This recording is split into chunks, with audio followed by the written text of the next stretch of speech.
আপনারা কে কে চিতল মাছ খেতে ভালোবাসেন প্লিজ অবশ্যই জানাবেন।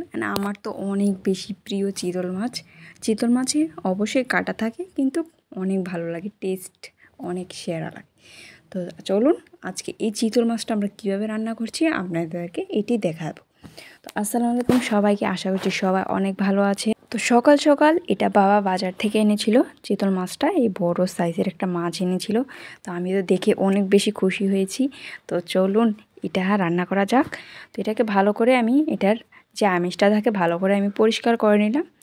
আপনারা চাইলে দা দিয়েও পরিষ্কার করতে পারেন, যে কোনো দিয়ে পরিষ্কার করতে পারেন। পরিষ্কার করে নেবেন, নিয়ে এটাকে ভালোভাবে এইভাবে কেটে নেবেন আপনারা যেভাবে যেই সাইজে আপনারা পছন্দ করেন।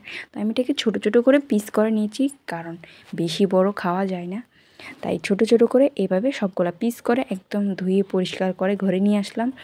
তো এখন এইগুলাকে সবগুলাকে আমি ভেজে নিব। ভাজার জন্য এখানে হলুদ দিয়েছি আর পরিমাণ লবণ দিয়েছি, আর কড়াইটার মধ্যে তেল গরম হয়ে গেছে, তো আমি এটা দিয়ে দিলাম। তো এখানে রান্নার জন্য মশলাটা রেডি করতে হবে, যেখানে পেঁয়াজ নিয়েছি, রসুন, আদা আর মরিচ নিয়েছি, আর নিয়েছি দুটা কুচি করা পেঁয়াজ। তো এখানে আমি মাছটাও ভাজা হয়ে গেছে। এখানে আমরা যে সর্ষেটা ছিল এটাও বেটে নিয়েছি, অল্প পরিমাণে নিয়েছি সর্ষেটা। তো আমরা এই পেঁয়াজ কুচিটা ওই ভাজা তেলটার মধ্যে আমরা দিয়ে দিব, দিয়ে এটাকে ভালো করে পেঁয়াজটাকে একদম নরম নরম করে ভেজে নিব, যাতে পেঁয়াজটা একটু সফট হয়ে আসে।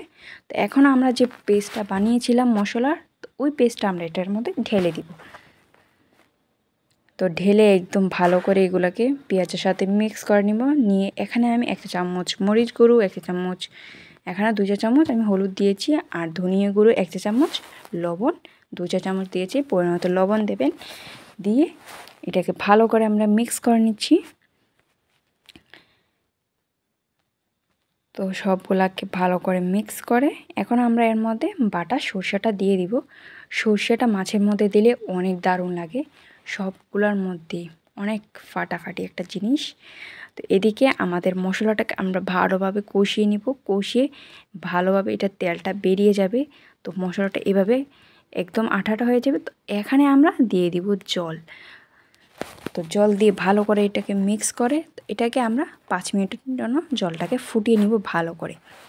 ফুটানোর পর এখানে আমরা ভাজা মাছগুলো রেখেছিলাম ওইগুলো ভালো করে ঢেলে দিব।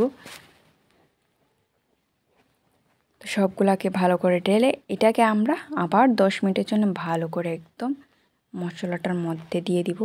দিয়ে আমাদের যখন মাছটা রেডি হয়ে আসবে আমরা এখানে দিয়ে দিব ধনিয়া পাতা। মাছ রান্না হয়ে গেছে, আপনারা এই রেসিপিটি ফলো করে দেখবেন, অনেক ভালো লাগবে। তো আজকে এই পর্যন্তই, ভালো লাগলে লাইক কমেন্ট শেয়ার করবেন, and thank you for watching.